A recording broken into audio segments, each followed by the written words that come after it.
शारदा और आस्था सज धज कर बैठी हैं। पीताम्बर कोकिला को बुलाता है। पीताम्बर बाबू, आपने बुलाया? हाँ, ये कुछ गहने हैं। ये प्रणव की माँ के गहने हैं। उनकी आखिरी इच्छा थी कि वो ये सारी चीजें दोनों बहुओं में बांट दी जाए। अब तुम जाकर आस्था और शारदा को बराबर हिस्सों में बांट दो। बारात आने ही वाली है, ठीक है? कोकिला गहने लेकर आस्था और शारदा के पास जाती है, लेकिन बांटते समय आस्था को एक जोड़ी झुमके और एक बड़ा हार ज्यादा दे देती है। ये क्या, तुमने बड़ा हार आस्था को दे दिया, मेरा क्या?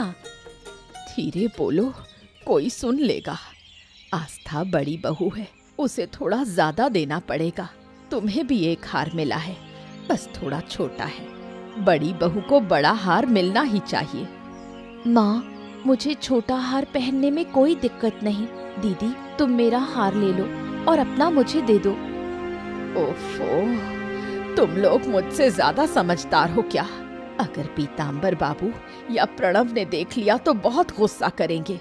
शारदा, तुम्हें जो दिया गया है वही पहन लो। बड़ी बहू होने के कारण आस्था को ज्यादा सम्मान और अहमियत मिलने लगी, जिसे शारदा सह नहीं पाई। वो अंदर ही अंदर आस्था से जलने लगी और उसका जीवन बर्बाद करने की योजना बनाने लगी। शादी बहुत धूमधाम से हुई। पूरा गांव शादी की बात कर रहा था। आस्था और प्रणव बहुत खुश थे। अच्छा, मैंने तुमसे पूछा ही नहीं, तुमने पढ़ाई कहाँ तक की है? घर की जिम्मेदारी इतनी ज्यादा थी कि मैं और दीदी ज्यादा पढ़ नहीं पाए। गरीबी और तंगी ही हमारी साथी रही। अगर तुम्हें दोबारा पढ़ने का मौका मिले तो क्या करोगी? अगर मौका मिले तो मैं पूरी मेहनत से पढ़ाई करूंगी ताकि माँ का नाम रोशन कर सकूं।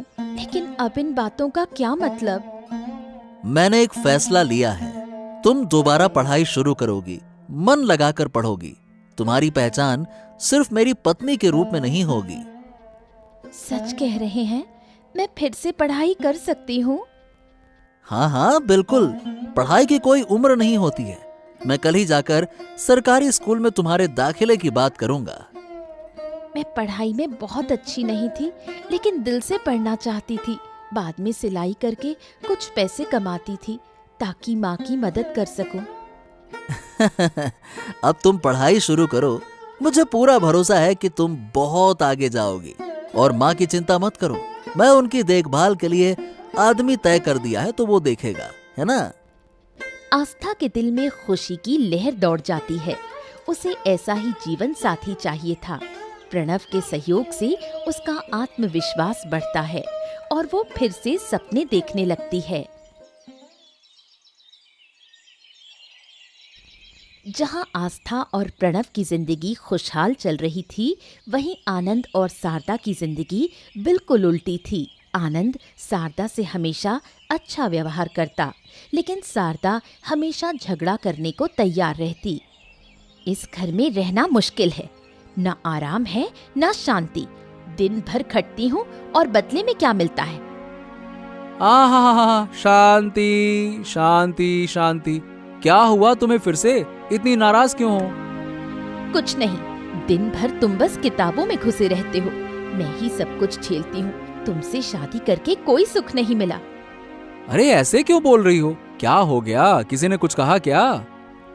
तुम क्या करोगे? तुम तो डरपोक हो। अरे बस, बहुत हो गया। मैं हमेशा प्यार से बात करता हूँ, इसका मतलब ये नहीं है कि तुम मुझे इस तरह से जलील करती रहो।